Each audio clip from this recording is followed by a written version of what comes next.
Hey traders from around the world, this is Jeremy Alexander Newsom with Real Life Trading. Hope you're doing absolutely spectacular. It is Monday, July the 27th. How July is flying by. Wow, oh my goodness.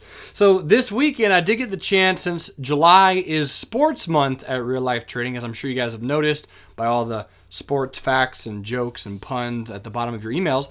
I did play a sport that I've never played before, which actually I liked. It was fun. Disc golf, or also called frisbee golf. So keep an eye out for that article this week. I'll be sending it out to you guys a little bit later. But that was fun. I had a good time. It's kind of like golf minus all the things that are cool about golf, plus a little bit of things that are cool about golf, plus a frisbee. So it was cool. I liked it.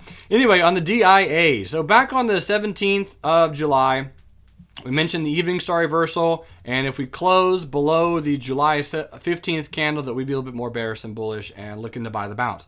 I still am looking to buy the bounce. Bounce hasn't quite occurred yet, so we blew right through my little buying zone. That's where I was keeping a close eye on the hourly charts just to see if we did in fact, or do in fact, get down there and bounce. We do have the 172, 171 bull put spread for this Friday. It's absolutely a fact. Volume is really low, though, right now in the DIA, so I'm not massively concerned about the volume. I personally think, and I would love it, honestly, if we could make it down to the support zone. I've been saying that for a while. If we can make it down here and we get a little bit of a bounce, I think it'd be very, very healthy. So that's what I'm expecting at this point in time. Kind of keep my eye on that. So that's like the 173, 172 area. So I'll kind of draw a little bit of a circle in there. And I'll wait for some kind of white candle. If we get a morning star reversal or something shaping up this afternoon, I think that'd also be kind of good. But we did gap down. It was a little bit of a retest gap today on the DIA. And here's your 5-minute chart. And you can see that there was a little bit of a soft retest coming in here. I didn't get a chance to play that specifically, but it's kind of a grinding day all throughout the day. It wasn't a lot of action overall on the markets. Here's the SPY, and the SPY also, again, same thing, looking to buy the bounce. Arthur Pierce had a bearish day trade that went okay on SPY. I had a little bit of a green line, right? That said, hey, let's see if we can buy the bounce here. Haven't bounced yet, so I'm still waiting for it. I mean, the good news is SPY is at the 200 simple moving average. We have a cute little black candle today. Truth be told, I kind of have an inkling, if you will, is that the right word? I think we're going to have a little bit of a morning star reversal shape up when we actually bounce here. I could be massively wrong about that, but based on the analysis, I did get into a 201-200 August bull put spread, which is below this very, very strong support. So I got below this support, below this pivot, below the 200 simple moving average. Got a good time frame on it, got a good premium on it. So we'll watch and see what's going on the SPY. But right now, guys, we're at the 200 simple moving average. This is a little bit of a double bottom. We could be retesting and we could bounce, right? Really going to be important is going to be tomorrow's candle. That's what I'm keeping an eye on. Here's the Qs.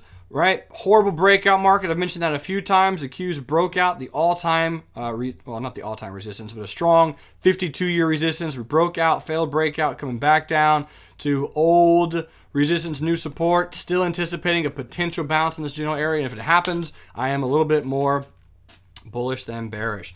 I guess the update, I don't really have a lot of updates. Tesla, a little bit of bearish activity on Tesla today. Slammed right through the 50 exponential moving average. Now again, earnings is kind of coming up right around the corner. So we'll see what Tesla does. I don't fully anticipate Tesla breaking the 245 support. But this does kind of look double top-ish, just a little bit, I agree. I'm waiting until earnings. All my spreads expired on Tesla last week, had the iron condor on it. So at this point, just kind of sitting back, chilling, seeing what goes on and seeing how it plays out. Apple, here's my trading plan on Apple. This is a bearish black candle, gap down, bearish retest gap, right?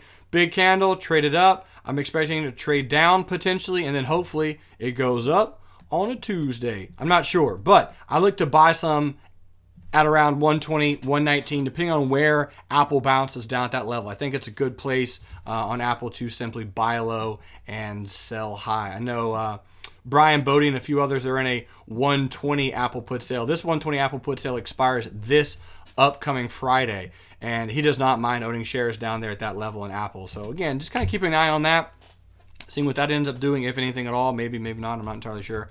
but we'll see. Google coming down to the 10 exponential moving average. I love the upper shadow that we're getting today. This says to me it's going to be very, very good Tech Giant Tuesday tomorrow. I expect and anticipate some potential morning star reversal patterns. I'm going to wait for a close above a few of them. If we go higher, great. I think it's all going to be depending on what happens tomorrow. If we continue lower tomorrow, I'll still be, hey, let's see if we bounce. But I am in some bearish swing positions. I'm in some bullish swing positions. I think it's good. I like it. Netflix, down to moving averages, breaking this really, really strong lower wick. I would love for Netflix to come into the 50 exponential and bounce. So just kind of waiting to see if that's going to happen. And let's see, one other thing to update you guys on. Caterpillar. I guess Caterpillar is still the stock I'm kind of waiting on for a retracement of some kind. I want to short it up in 7.72. I don't know if we actually fully retrace that high or not. I would love it if we do. I'm willing to wait. I'm willing to be patient. I'll keep an eye on it. We'll see what happens, and keeping a move on this overall. As far as the day trades that we're in for the next 54 minutes, on Mondays, I do the morning trading room from 9 a.m. to 2 p.m. Eastern Standard Time. Here's a 5-minute chart on SoFund Holdings. We got in bearish at 680, and our stop is currently 680. So the good news is we're not going to lose on this particular trade. I'm hoping that it rolls over at some point. Here's the 15-minute chart, and notice that we haven't really hit the 20 exponential or anything on the 15-minute chart. There's a little bit of a support right around here, which I anticipated. So my thought is if SFUN trades sideways and then rolls over in the late afternoon, you can bet your bottom dollar that me and a few other traders will be happy. Office Depot, same thing. Got triggered in bearish on Office Depot at 772. Stop right now is 775. Target 754. Heavily doubt that we get down there. I really do. Probably end up closing this in about 30, 40 minutes for a very, very small gain. Maybe like 1 or 2 pennies, but hey, gain's a gain, I guess, sometimes. And the reason I was trading Office Depot bearish, well, other than the gap, is that we're also in Staples bearish. Staple had a great bearish swing trade at 1480.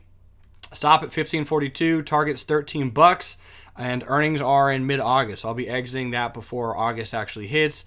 Feel free to keep an eye on Staples with us, and we'll see what it ends up doing. Ladies and gentlemen, boys and girls, thanks so much for subscribing to the Real Life Trading YouTube channel. I really do appreciate it. You guys are blowing me up with positive energy, positive messages, positive affirmations, if you will, and I just appreciate each and every one of you guys and girls being real life traders. If you have any questions, feel free to reach out to me anytime. Jeremy at reallifetrading.com. Otherwise, ladies and gentlemen, have a great Monday. I'll see you Wednesday in the next Real Life Stock Review, and until then, remember, love life, live life, and trade it. See ya.